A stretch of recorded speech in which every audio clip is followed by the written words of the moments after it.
എന്നോട് സബ്സ്ക്രൈബർ ചോദിച്ചു, ചേട്ടാ ഒരു പഴയ മോഡൽ ബജാജ് വണ്ടി എടുക്കുകയാണെങ്കിൽ ഏത് വണ്ടി എടുക്കണമെന്ന്.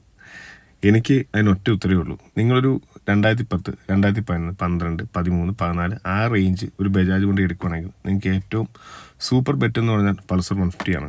എന്തുകൊണ്ടെന്ന് പറഞ്ഞുതരാം. ബജാജിൻ്റെ ഒരു പ്രശ്നം എന്ന് വെച്ചാൽ അവർ കുറേ ഡിസൈൻസ് കൊണ്ടുവരുന്നു, കുറേ എൻജിൻ അപ്ഗ്രേഡ്സ് കൊണ്ടുവരുന്നു, കുറേ എൻജിൻസ് കൊണ്ടുവരുന്നു. പക്ഷേ എല്ലാം ഒന്നിലെ ഫ്ലോപ്പ് ആയാൽ അവരപ്പം തന്നെ നിർത്തിക്കളയുന്നു, അല്ലെങ്കിൽ ആ എൻജിൻ ഒന്ന് റിഫൈൻ ചെയ്യാൻ ടൈം എടുക്കുന്നില്ല. പെട്ടെന്നാണ് ഇവർ എൻജിൻ കൊണ്ടുവരുന്നത് നിർത്തിക്കളയുന്നത്. പക്ഷേ അതിലൊരു വ്യത്യസ്തമായൊരു എൻജിനാണ് പൾസർ 150 അതായത് ഏർലി 2000 തൊട്ട് ഈ എൻജിനകത്തുള്ളത്, ഈ വണ്ടിക്കകത്തുള്ളതെല്ലാം സെയിം കോമ്പണൻസ് ആണ്, സെയിം എൻജിനാണ്.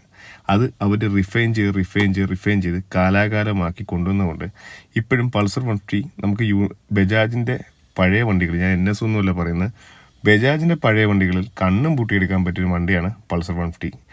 നിങ്ങൾ ചോദിക്കാം, നിങ്ങൾക്ക് തോന്നാം എന്താണ് ഹോണ്ട യൂണിക്കോൺ ഇത്ര, അല്ലെങ്കിൽ ജാപ്പനീസ് മോട്ടോർ സൈക്കിളിന് ഇത്ര റിലയബിലിറ്റി എന്ന് ചോദിച്ചാൽ, പല ഹോണ്ട യൂണിക്കോണിൻ്റെ എഞ്ചിൻസും അല്ലെങ്കിൽ ഹോണ്ട യൂണിക്കോണിൻ്റെ എഞ്ചിൻസ് 90s ഡിസൈൻ ചെയ്തിട്ട് അത് ഇത്രയും വർഷം, അവർ 2018, 19 വരെ ഒറ്റ എഞ്ചിനാണ് യൂസ് ചെയ്തത്. അങ്ങനെ ഒറ്റ എഞ്ചിൻ യൂസ് ചെയ്യുന്നതുകൊണ്ടാണ് അവർ, ജാപ്പനീസ് ഫിലോസഫി എന്ന് തന്നെ പറയുന്നത് അത് തന്നെയാണ്. ഒരു എഞ്ചിൻ കൊണ്ട് അവർ അത് പെർഫെക്റ്റ് ചെയ്ത് maximum smooth, refine and very reliable ആക്കുന്നു. ബജാജിൻ്റെ വേറെ കുറേ 150cc NS, മറ്റേ 160 NS എന്നൊക്കെ പറഞ്ഞ എഞ്ചിൻ വന്നിട്ടുണ്ട്. അതൊക്കെ എടുത്തിട്ട് എനിക്കറിയത്തില്ല, ഒരു വണ്ടി ഇപ്പോൾ കാണുന്നില്ല റോഡിലൊന്നും. അതിൻ്റെയൊക്കെ അവസ്ഥ എന്താണെന്ന് അറിയത്തില്ല. പക്ഷേ നിങ്ങൾക്ക് ഏറ്റവും എടുക്കാൻ പറ്റിയ വണ്ടി പൾസർ 150, 180 ആൻഡ് 220 ആണ്. Thank you.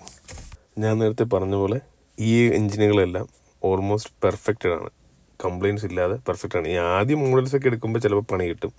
ഞാൻ പറയുന്നത് ഫസ്റ്റ് ജനറേഷൻ പൾസറുകളൊക്കെ സൂക്ഷിച്ച് മാത്രം എടുക്കുക, പിന്നീടുള്ളതെല്ലാം റിലയബിൾ ആണ് അത്യാവശ്യം.